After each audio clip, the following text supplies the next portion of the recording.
All the engineers had given up. Time was almost out. But suddenly, a new janitor, who didn't even have a name badge yet, stood up and said, "If I may speak, I think I know what's wrong." Jack Monroe arrived at the headquarters of Orlinks Industries, wearing a blue uniform that was still wrapped in plastic. He had just been hired as a janitor for the tech research facility. His steps were uncertain, but his eyes carefully scanned every room he passed. Behind the glass wall of the main lab, dozens of technicians, engineers, and supervisors were hard at work. Monitors displayed failing AI system graphs. Pressure was building.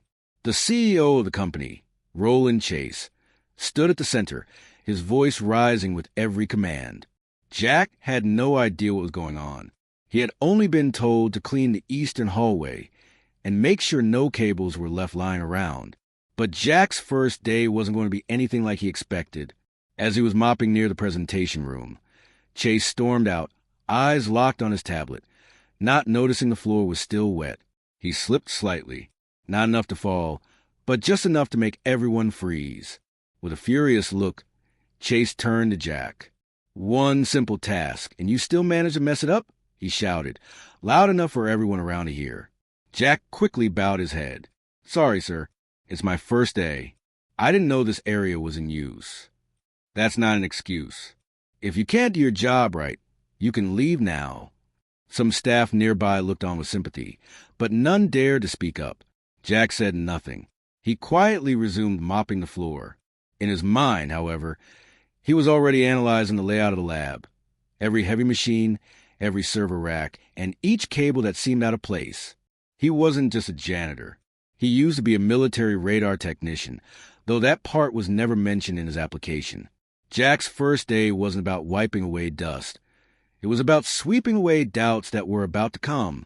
Inside the sealed core of Orlinks Industries, a groundbreaking project was falling apart. The engineers had spent 2 years developing a neural chip capable of processing language and emotion in real time. Investors from Tokyo and Dubai had poured millions into it. The launch was just days away. But nothing was working. The prototype was supposed to run simulations based on human responses. Yet every time it reached the final stage, the system crashed. Graphs flatlined. Data vanished. No one could explain why. Roland Chase, the CEO, had already canceled 3 investor demos in the past month. His patience was thin, and his reputation was on the line. "You all told me this was stable," he shouted during a morning meeting, slamming his fist on the glass table. "So why is it still failing?" One lead engineer, Daniel, stepped forward. "Sir, we've checked everything. The code passes simulation. The hardware passes stress tests. We even replaced the chip last week. And yet it still fails," Chase snapped. "You're telling me a team of 20 engineers can't solve one system crash?" Silence filled the room. In the hallway outside, Jack was wiping the edges of the floorboards, quietly listening through the open door. His eyes paused for a second on the display screen, where lines of data streamed across the panel. He didn't understand all of it, but something about the behavior graph felt familiar. That evening, after everyone left, Jack returned to the hallway near the lab. The lights were dim. Machines were idle. Only a soft hum filled the air. He stood silently, watching the monitors still running idle logs. He muttered to himself, "If the response curve is dipping just before the language module activates, maybe it's drawing too much current at the wrong point." He had seen that kind of pattern before, years ago, when a ground loop issue almost crashed the navigation system on a naval drone. He couldn't forget the shape of those graphs. Jack took out a tissue from his pocket and began scribbling notes. Voltage paths, interference nodes, ideas, possible reroutes. He folded the tissue, placed it in his lunchbox, and walked back to the janitor's room in the basement. That night, he didn't sleep much. The next morning, the tension in the lab was heavier than ever. An emergency meeting had been called. Roland Chase entered the room with his jacket half-buttoned and dark circles under his eyes. Behind him, 2 investor representatives from Dubai were scheduled to arrive within 48 hours. "This is our last chance," Chase declared. "Fix it, or I start cutting departments." Inside the break room, junior engineer Elena Parker was silently scrolling through last night's system logs. She had only been with the company for 7 months, but she was one of the few still trying to find patterns in the failure. As she sipped her cold coffee, she saw someone drop something into the trash, an empty lunchbox with a crumpled tissue peeking out. On the tissue were scribbles, schematics. She picked it up, ready to toss it, but her eyes caught a few strange notes. Reroute ground, isolate vCore, dampen feedback loop. Elena froze. These weren't random doodles. They were technical notes, accurate, even precise, but they didn't match anything in their current models. Curious, she walked out into the hallway and found Jack, pushing a mop cart toward the loading bay. "Hey, Jack, right?" she asked. He turned, surprised. "Yeah, that's me. Where did you learn to draw these?" she asked, holding up the tissue. Jack hesitated. "Just something I remember from a job I did a long time ago. I used to work with radio systems." "Military?" Jack nodded slowly. "Navy radar technician. Long time ago." Elena looked at the tissue again. Something about it clicked in her mind. "You think this could help with the crash?" "I don't know," Jack said. "But if your chip is behaving like an overpowered comms relay, then yeah, it might help." Elena stood there, half stunned. Part of her wanted to believe him. The other part knew how ridiculous it sounded. Taking advice from the janitor. Still, she folded the tissue carefully and walked back into the lab. Later that day, she showed it quietly to her supervisor. He took one look and scoffed. "Who gave you this? A janitor? Are we solving critical failures with guesswork now?" He was a Navy tech. The theory makes sense. "This isn't a theory exercise. We're working with a $20 million prototype. I don't want to hear about suggestions from cleaning staff again." He handed the tissue back and walked off. Elena didn't throw it away. She folded it once more and kept it in her pocket. The next morning arrived with gray skies and grayer moods. The prototype had failed again, this time in front of one of the company's top board members. Roland Chase didn't say much afterward. He simply walked out of the room, shaking his head. In a hidden corner of the lab, Elena sat at her workstation, staring at a blinking cursor on her screen. The same error, the same fault line. And yet, her hand reached into her pocket, pulling out the folded tissue again. "This is insane," she muttered. But something in her gut wouldn't let her ignore it. She waited until most of the senior staff had gone to lunch. Then she walked down the hallway and tapped lightly on the janitor's door. Jack opened it, surprised but not shocked. "I need your help," Elena said. "We have 15 minutes. Jack followed her quietly. Inside the lab, they bypassed the standard boot process and entered the prototype's manual interface. She showed him the system diagram. "Can we test your idea without destroying anything?" Jack looked over the screen. "Yeah, we just need to isolate the AI's language core and reroute the feedback line to a grounded bypass. It won't hurt the chip, but it might stop the voltage spike that's been crashing your system." Elena's hands were shaking slightly. She had no clearance for this, but her career was already on the line. Together, they made the changes. Jack adjusted 2 physical connections, nothing major, just a redirect of the grounding cable and a new shielding wire he pulled from a drawer. They booted the system. The monitor flashed. The AI launched. Processing, interpreting, responding, stabilizing. Elena stared at the screen in disbelief. No crash, no data loss. For the first time in weeks, the prototype completed the simulation without error. Jack exhaled slowly. That's more like it. They stood there, frozen, not knowing whether to celebrate or run. Then came the voice. What the hell is going on here? Roland Chase had returned, and he had seen everything. The room turned silent. Roland Chase stood by the doorway, arms crossed, eyes locked onto the screen, then onto Elena, and finally onto Jack. His voice came low, cold, and controlled. "Would someone like to explain what exactly you two are doing in my prototype?" Elena's throat went dry. Jack stepped forward, calmly. "We isolated the feedback interference from the AI's language module. The spike was caused by improper grounding during secondary processing. I rerouted the path and added a dampening layer. Chase blinked. You rerouted it? You, he pointed at Jack. The janitor decided to tinker with a $20 million device? Jack didn't flinch. Yes. Chase stormed across the room, looking over the monitor, then to the prototype's physical setup. Do you have any idea what kind of liability this is? What gives you the right? He fixed it, Elena said quietly but firm. Chase turned to her. Excuse me. Jack fixed it. The simulation ran perfectly. No crash, no error. Chase glanced back at the screen. He saw the log. 100% complete. Every module green. For the first time in weeks, the system was alive. He stepped closer to Jack.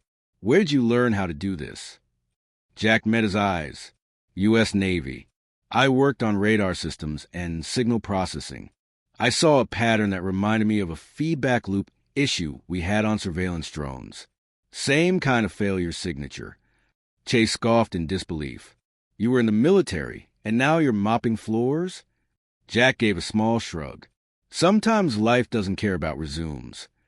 Chase turned away, running a hand through his hair. His breathing grew heavier. Then he pointed to the setup. Roll it again. Now! Elena and Jack ran the simulation once more. The AI launched. Stabilized. Adapted to a test conversation. No fault. No spike. Perfect. The room stayed silent, but the data was loud. Roland Chase stood there, watching as everything he'd nearly lost was now functioning. Thanks to the one man he yelled at 2 days ago for mopping the floor too slow. He didn't say anything more. He just walked out. Word spread quickly. By the end of the day, people in every corner of Oralink's industries were whispering about what had happened in Lab 6. A prototype that had failed for weeks suddenly came to life. And the man who saved it wasn't wearing a lab coat or a badge with a fancy title. He was a janitor. Some said it was a fluke. Others said it was a setup. But most were just confused. Elena tried to keep her head down. She didn't want credit. She just wanted the system to work. But she knew she'd crossed a line. She had overridden her supervisor's authority, and the fallout was coming. That evening, she was called into the executive floor. The carpet was softer there. The walls, lined with glass and glowing panels, felt like a different universe from the cold, metallic lab below. Inside the meeting room sat Roland Chase, along with 2 department heads and the chief of engineering. Chase didn't raise his voice. Do you know what kind of risk you took? Elena nodded. Yes, sir. And you involved someone with 0 clearance, 0 documentation, and 0 authority? Yes, sir. There was a pause. Then, surprisingly, Chase didn't explode. He leaned back in his chair, looked toward the ceiling, then said something unexpected. It worked. Everyone else at the table looked at him, puzzled. The damn thing finally worked, he repeated, quieter this time. The chief engineer interrupted, clearly uncomfortable. Sir, we can't allow this kind of precedent. If word gets out that staff outside the engineering team are tampering with our systems. He didn't tamper, Chase replied. He solved something none of us could. That's not tampering. That's genius. Elena blinked. She hadn't expected this. Chase looked at her again. Where's he now? Downstairs. His shift ends in 15 minutes. Chase nodded once. Bring him up. Jack had just finished rinsing his mop when he heard the knock. Elena stood at the doorway, her face unreadable. They want to see you, she said. Who? Jack asked. The board. Jack paused. He looked down at his uniform, wrinkled from hours of work, his name patch still half hanging by a thread. He brushed off his sleeves anyway and followed her upstairs. The elevator ride to the executive floor was quiet.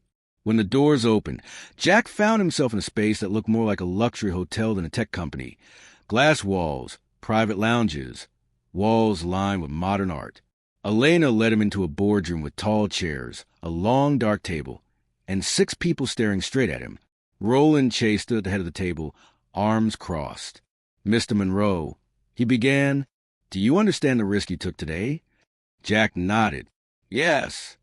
Then why did you do it? Jack's voice was calm.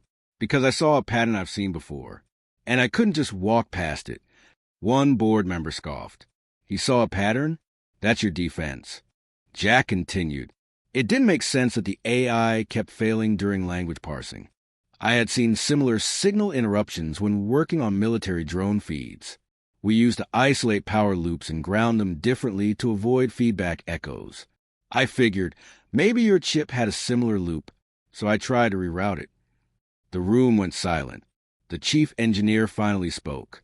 You do realize this company has spent years building that system? That our top specialists couldn't find what you claimed to have spotted in minutes? Jack nodded. Sometimes experience doesn't come with a title.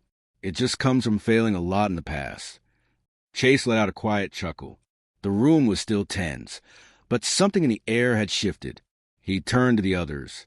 Say what you will, but the prototype worked. It's been broken for weeks, and now it's not, thanks to him. Then he looked back at Jack. I don't think you belong with a mop in your hand anymore. The room fell quiet after Roland Chase's last words. Jack stood still, unsure if this was a part where he'd be praised or escorted out. Chase stepped away from the head of the table and walked over to him. I don't like being surprised, he said plainly, but I hate losing more than I hate surprises. He reached into a folder and pulled out a form, blank except for the company letterhead. We have an opening, not for a janitor, for a systems consultant. Freelance, temporary, no obligations, but full access. Jack looked down at the paper, then up again. Why me? Because you saw what no one else did. And because... Chase paused, glancing toward the others. My best mind were too proud to ask the janitor a question. One of the board members leaned in. You do understand this puts us at risk. If the media finds out that an unqualified technician altered our prototype, Chase cut him off, then let them report the truth, that we were saved by someone who actually paid attention. Elena watched from the side, her heart racing. She knew Jack hadn't done this for glory. He did it because he couldn't ignore a problem. And now, standing in a boardroom in a borrowed world, he was being given a seat at the table. Jack slowly nodded. All right, but I still want to clean my own tools. Chase laughed under his breath. As long as you're not cleaning the executive floors anymore, I don't care what you mop. He handed Jack a company badge. Fresh, silver trim, a different color from the janitor's blue. Name, Jack Monroe. Position, technical consultant. Clearance, level 3. The next morning, Jack returned to Lab 6. This time, he wasn't pushing a mop bucket. He walked in wearing the same blue uniform, but with new badge clipped to his chest. People looked up as he entered, some confused, some stunned, and a few quietly nodding with respect. Elena waved him over with a smile. You ready? She asked. Jack grinned. I still don't know where the coffee machine is. She laughed. We'll fix that later. Right now, we need to run a new test. They powered up the prototype again, this time with a fresh set of language scenarios. Jack reviewed the voltage logs, checking the grounding pathway and the dampening curve he'd scribbled onto a tissue just days before. The AI handled it smoothly. No spike, no crash, clean execution. Suddenly, the lab doors opened. 3 engineers from another division walked in, along with their supervisor. They didn't say hello. They didn't shake hands. Instead, one of them stepped forward with a printed graph in his hand.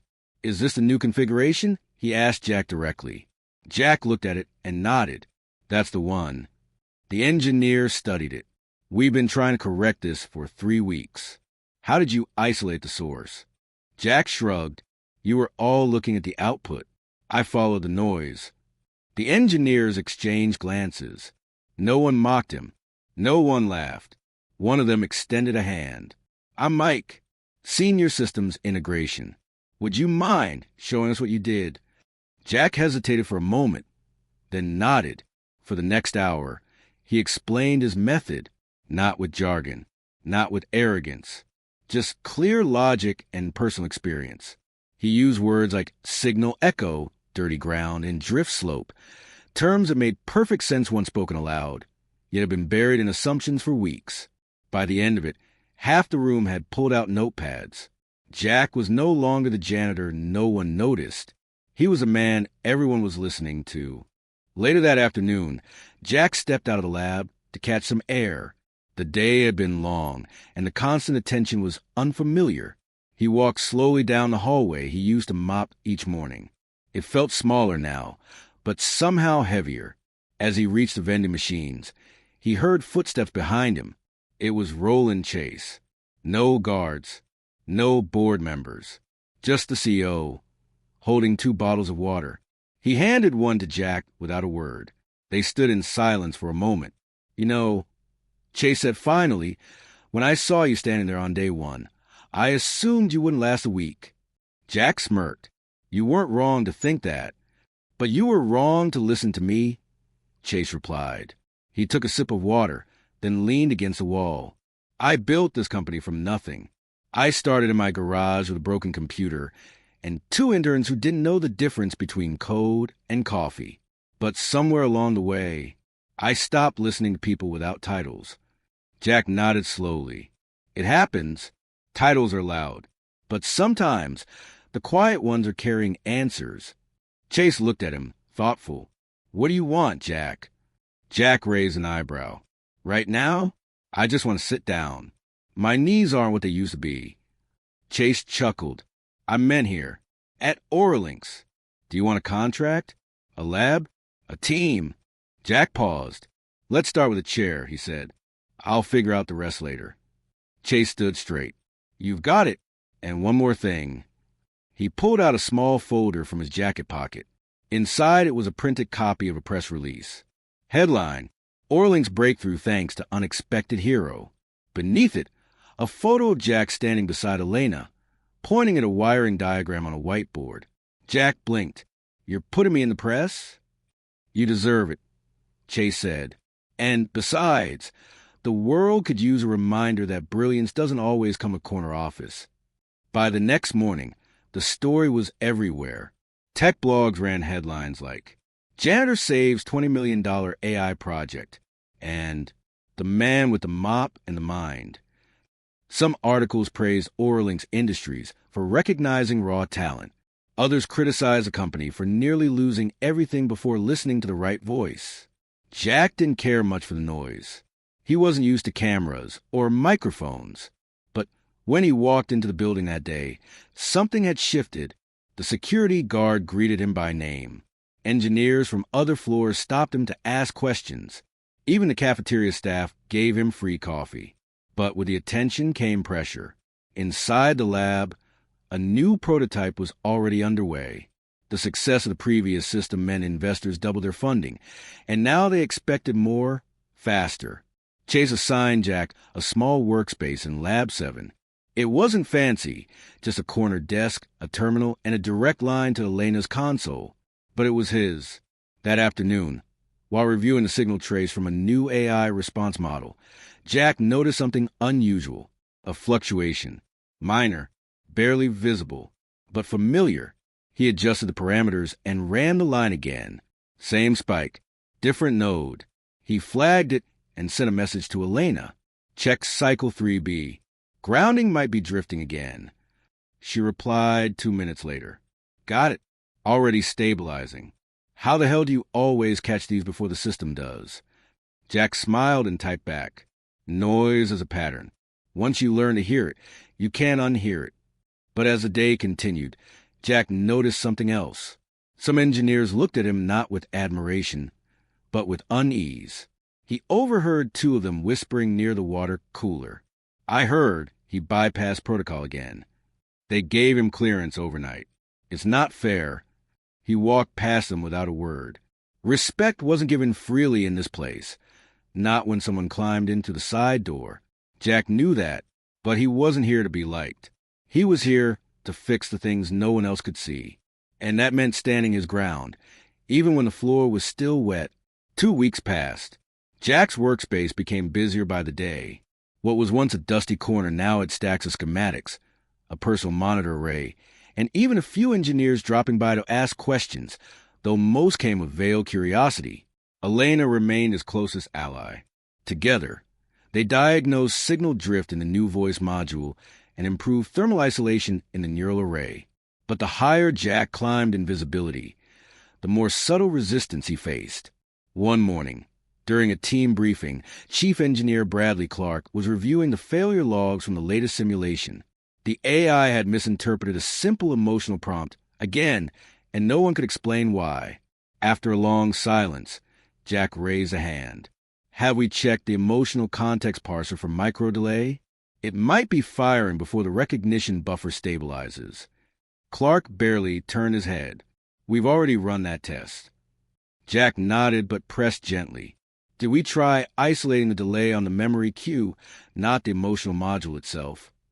The room tensed. Jack wasn't on the official team. Speaking up in a technical review, uninvited, was already breaking code. Clark didn't respond right away. Then he said coldly, "You're welcome to submit your theory through the proper channel, but please leave engineering to the engineers." Jack said nothing more. Later that afternoon, he ran the simulation himself using an alternate test server. He applied the adjustment, isolated the memory queue, stabilized the delay.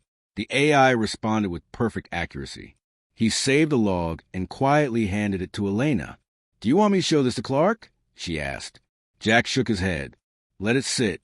Eventually, the problem will circle back. When it does, they'll have the answer. You sure you're okay with them never knowing it was you?" He looked out toward the lab's wide window. "I didn't come here to win arguments. I came here to fix what's broken."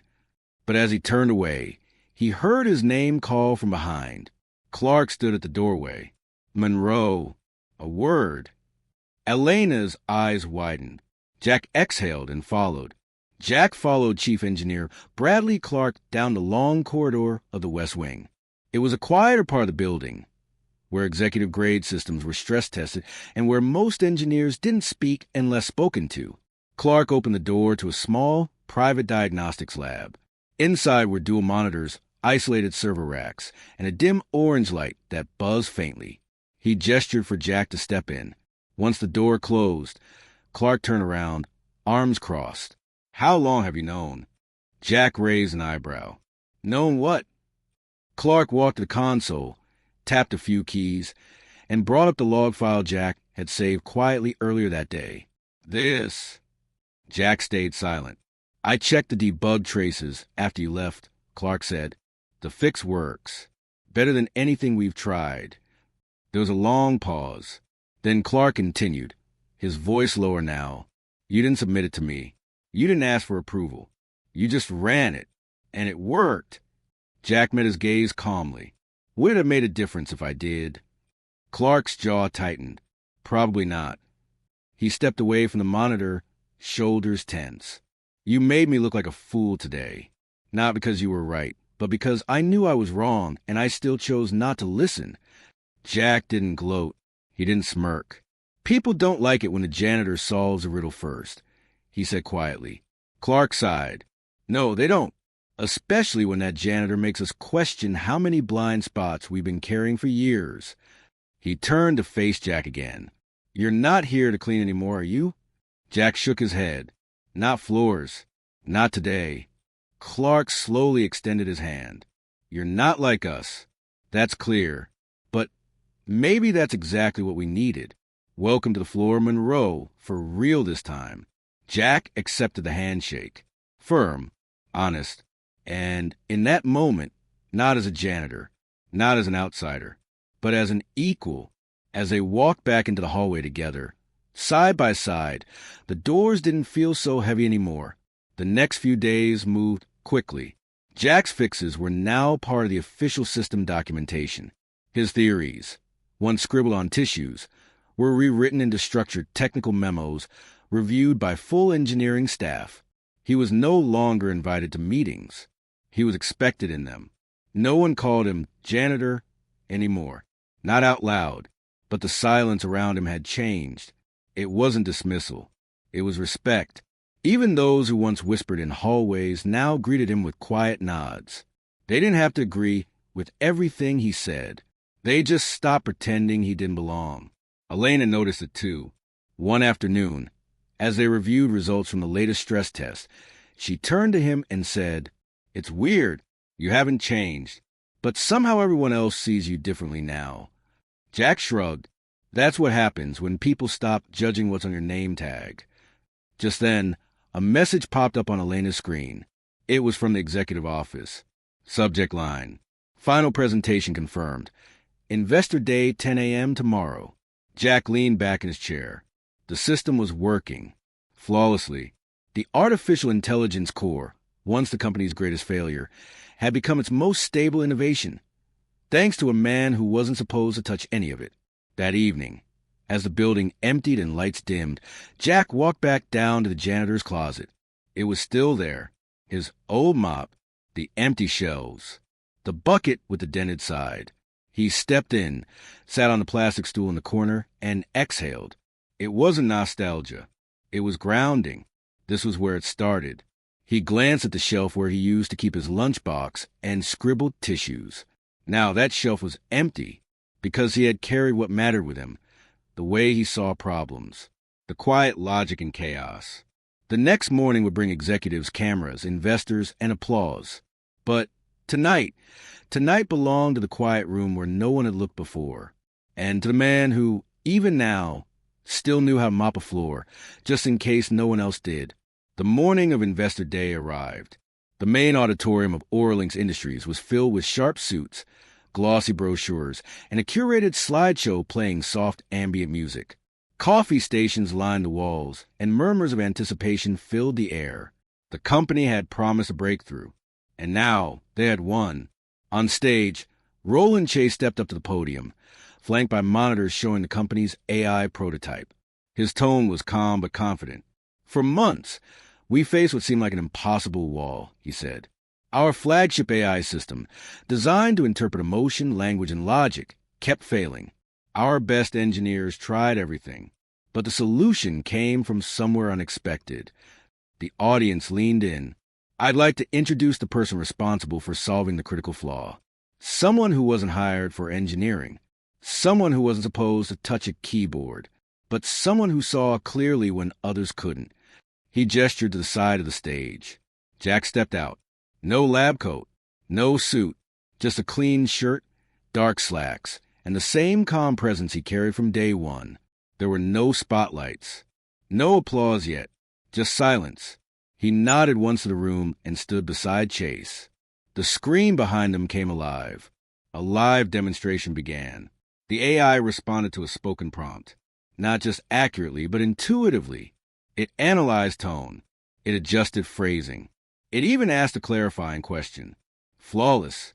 When the system finished its final pass, the data bar flashed. Status: complete. The room erupted into applause. But Jack didn't move. He didn't bow. He didn't smile wide. He just watched the graph settle, then turned to Chase and said, "Grounding held." Chase smiled. Yeah, it did. Later, as guests mingled and reporters gathered, someone from the press caught up with Jack near the exit. "Mr. Monroe, what does it feel like to go from janitor to hero of the company?" Jack paused. Labels change. Floors change. But problems? They're the same everywhere. If you pay attention, you'll find a way through them. And with that, he walked out through the side door, as quietly as he had walked in weeks ago. But this time, the world knew his name. Not because he demanded it, but because he earned it by listening, observing, and solving what no one else could.